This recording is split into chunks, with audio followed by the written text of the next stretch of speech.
नमस्कार मित्रों, आज फिर हम बात कर रहे हैं छत्तीसगढ़ के विषय में। किस काल में छत्तीसगढ़ में मानव ने गुफाओं को अपना निवास स्थान बनाना शुरू किया तथा इनको चित्रों द्वारा अलंकृत किया? इसका उत्तर है उत्तर पाषाण काल। उत्तर पाषाण काल में छत्तीसगढ़ में मानव ने गुफाओं को अपना निवास स्थान बनाना शुरू कर दिया था तथा इनको चित्रों द्वारा अलंकृत किया था। क्या उत्तर है इसका? उत्तर पाषाण काल में। ठीक है। सरभपुरी वंश की समाप्ति के बाद किस वंश के शासकों ने दक्षिण कौशल पर राज्य किया था? सरभपुरी वंश की समाप्ति के बाद सोमवंश के शासकों ने दक्षिण कौशल पर राज्य किया था। महाशिवगुप्त पांडु वंश के शासक थे, जिनके शासनकाल को छत्तीसगढ़ का स्वर्ण युग माना जाता है। फिर से सुनिए, महाशिवगुप्त पांडु वंश के शासक थे, जिनके शासनकाल को छत्तीसगढ़ का स्वर्ण युग माना जाता है। महाशिवगुप्त पांडु वंश के शासक। ठीक है। महाभारत काल में बस्तर के अरण्य क्षेत्र को कांतार कहा जाता था। महाभारत काल में बस्तर के अरण्य क्षेत्र को कांतार कहा जाता था।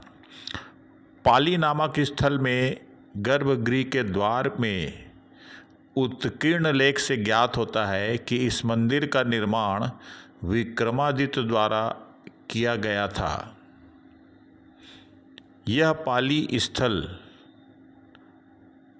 कोरबा में अवस्थित है। यह पाली स्थल कोरबा में अवस्थित है। फिर से सुनिए, पाली नामक स्थल में गर्भगृह के द्वार में उत्कीर्ण लेख से ज्ञात होता है कि इस मंदिर का निर्माण विक्रमादित्य द्वारा किया गया था और यह पाली स्थल कोरबा में स्थित है। बस्तर जिले के अड़ेगा से प्राप्त स्वर्ण मुद्राएं यह प्रमाणित करती है कि बस्तर कोरापुट अंचल में नलवंशीय शासकों का शासन था। बस्तर पर नल वंश का शासन 500 से 1200 ईस्वी के बीच था। बस्तर के कोरापुट क्षेत्र के नल वंश का संस्थापक सिसुक था। बस्तर के कोरापुट क्षेत्र के नल वंश का संस्थापक सिसुक था। महाशिव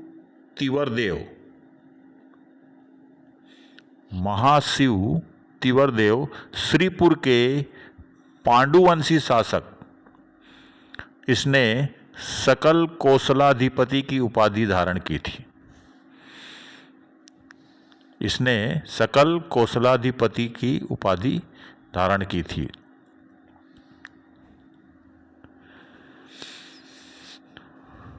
एक क्वेश्चन है कि किस गुप्त शासक के दक्षिण पथ अभियान के दौरान दक्षिण कौशल और बस्तर में स्थापित वाकाटकों की शक्ति को धक्का लगा था?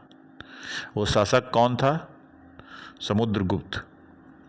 समुद्रगुप्त शासक के दक्षिण पथ अभियान के दौरान दक्षिण कौशल और बस्तर में स्थापित वाकाटकों की शक्ति को धक्का लगा। शासक का नाम क्या है? समुद्रगुप्त। घनौरा या दुर्ग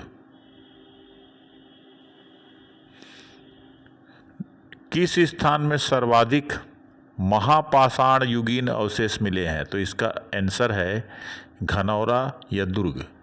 घनौरा या दुर्ग में सर्वाधिक महापाषाण युगीन अवशेष मिले हैं। घनौरा या दुर्ग में सर्वाधिक महापाषाण युगीन अवशेष मिले हैं? वैदिक ग्रंथों में छत्तीसगढ़ का उल्लेख किस नाम से हुआ है? तो ध्यान रखेंगे ये कौशल के नाम से हुआ है। छत्तीसगढ़ का उल्लेख वैदिक ग्रंथों में कौशल नाम से, कौशल नाम से हुआ है। अशोक मौर्य सम्राट का कोटाडोला सिंह स्तंभ किस नगर के समीप है? अशोक मौर्य सम्राट जो थे उनका कोटाडोला सिंह स्तंभ किस नगर के समीप है? तो नगर का नाम है अंबिकापुर। अंबिकापुर के समीप कोटाडोला सिंह स्तंभ है, जिसे किसने बनवाया था? मौर्य सम्राट अशोक ने बनवाया था। दुर्ग जिले के बानमबरद नामक स्थान से किस काल की मुद्राओं की प्राप्ति हुई है? दुर्ग जिले के बानमबरद नामक स्थान से किस काल की मुद्राओं की प्राप्ति हुई है? तो ध्यान रखेंगे गुप्त काल की मुद्राओं की प्राप्ति दुर्ग जिले से बानमबरद स्थान से प्राप्त हुई है। किस बौद्ध यात्री ने छत्तीसगढ़ की यात्रा की थी? ध्यान रखेंगे, बहुत इंपॉर्टेंट क्वेश्चन है। हेनसांग एक बौद्ध यात्री था जिसने छत्तीसगढ़ की यात्रा की थी। किस नलवंशी राजा ने राजिम के प्रसिद्ध राजीव लोचन मंदिर का निर्माण करवाया था? विलास तुंग नलवंशी राजा थे जिसने राजिम के प्रसिद्ध राजीव लोचन मंदिर का निर्माण किया था। सिरफू के प्रसिद्ध लक्ष्मण मंदिर की निर्मात्री वासटा का संबंध ऐसा पूछा जा सकता है किस वंश से था? तो ये पांडु वंश से था। सिरफू के प्रसिद्ध लक्ष्मण मंदिर की निर्मात्री वासटा का संबंध पांडु वंश से था। रानी वासटा द्वारा सिरपुर में किस मंदिर का निर्माण किया था या किस मंदिर का निर्माण कराया गया? विष्णु मंदिर का निर्माण कराया गया। रानी वासटा के द्वारा सिरपुर में विष्णु मंदिर का निर्माण किया गया। विक्रमादित्य को किस वंश का राजा माना जाता है? विक्रमादित्य को बाण वंश का राजा माना जाता है। महाकांतार की पहचान बस्तर सिहावा का जंगली प्रदेश क्षेत्र से की जाती है। महाकांतार की पहचान बस्तर सिहावा का जंगली प्रदेश, उसको महाकांतार कहते हैं। ठीक है। गुप्त शासक समुद्रगुप्त के दक्षिणापथ अभियान के समय दक्षिण कौशल का नरेश महेंद्र था। गुप्त शासक समुद्रगुप्त के दक्षिणापथ अभियान के समय दक्षिण कौशल का नरेश महेंद्र था। छत्तीसगढ़ की प्राचीन राजधानी रतनपुर थी। छत्तीसगढ़ का स्वर्ण युग किसके शासनकाल को माना जाता है? महाशिवगुप्त बालार्जुन के शासनकाल को छत्तीसगढ़ का स्वर्ण युग माना जाता है। सिंहराज कांकेर के सोमवंश का संस्थापक था। कुषाण वंश के महत्वपूर्ण सिक्के छत्तीसगढ़ में दुर्ग से प्राप्त हुए हैं। कहाँ से प्राप्त हुए हैं? दुर्ग जिले से प्राप्त हुए हैं। कुषाण वंश के तांबे के सिक्के बिलासपुर में प्राप्त हुए हैं। तांबे के सिक्के कहाँ से प्राप्त हुए? बिलासपुर से। सातवाहन काल में भारत का व्यापार रोम से होता था। रोम के सोने के सिक्के बिलासपुर जिले के मल्हार नामक स्थान से प्राप्त हुए हैं। किस वाकाटक नरेश के समय दक्षिण कोसल पर वाकटों का अधिकार पहली बार स्थापित हुआ? उत्तर है प्रवरसेन प्रथम। वाकाटक नरेशों का बस्तर के नल राजवंशी शासकों से संघर्ष हुआ।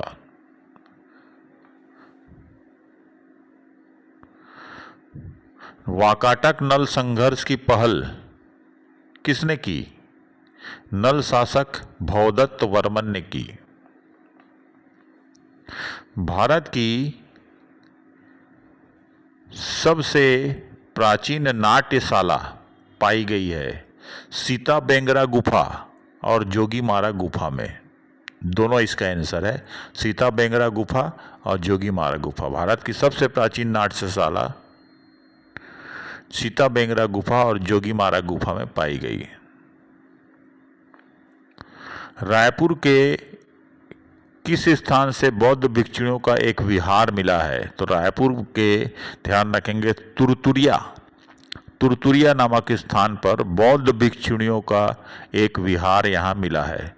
छत्तीसगढ़ में मिले मिट्टी के परकोटों वाले गढ़ों का संबंध मौर्य सम्राट अशोक के अभिलेख में उल्लिखित राज्यों में से किस राज्य के साथ जोड़ा जाता है? तो यह आठविक राज्य के साथ जोड़ा जाता है, ध्यान रखेंगे। सातवाहन नरेश अपीलक की एकमात्र मुद्रा रायगढ़ जिले के किस स्थान से प्राप्त हुई है? उत्तर है बालापुर। सातवाहन नरेश अपीलक की एकमात्र मुद्रा बालपुर से प्राप्त हुई है। रायगढ़ जिले के बालपुर से प्राप्त हुई है। किस सदी के आसपास दक्षिण कोसल में राजर्षि तुल्य नामक नागवंश का शासन था? 5वीं सदी के आसपास दक्षिण कोसल में राजर्षि तुल्य नामक नागवंश शासक का शासन था। छत्तीसगढ़ में स्थित दक्षिण कोसल की राजधानी श्रावस्ती थी। छत्तीसगढ़ में स्थित दक्षिण कोसल की राजधानी श्रावस्ती थी। सिरपुर के लक्ष्मण मंदिर का निर्माण कार्य महाशिवगुप्त बालार्जुन ने पूर्ण किया। सिरपुर के लक्ष्मण मंदिर का निर्माण महाशिवगुप्त बालार्जुन ने पूर्ण किया। हेनसांग किस सन में छत्तीसगढ़ आया था? 639 ईस्वी 639 ईस्वी में हेनसांग छत्तीसगढ़ आया था। कालिंजर के शिलालेख के अनुसार पांडु वंश के आदि पुरुष का नाम उदयन था। कालिंजर के शिलालेख के अनुसार पांडु वंश के आदि पुरुष का नाम उदयन था।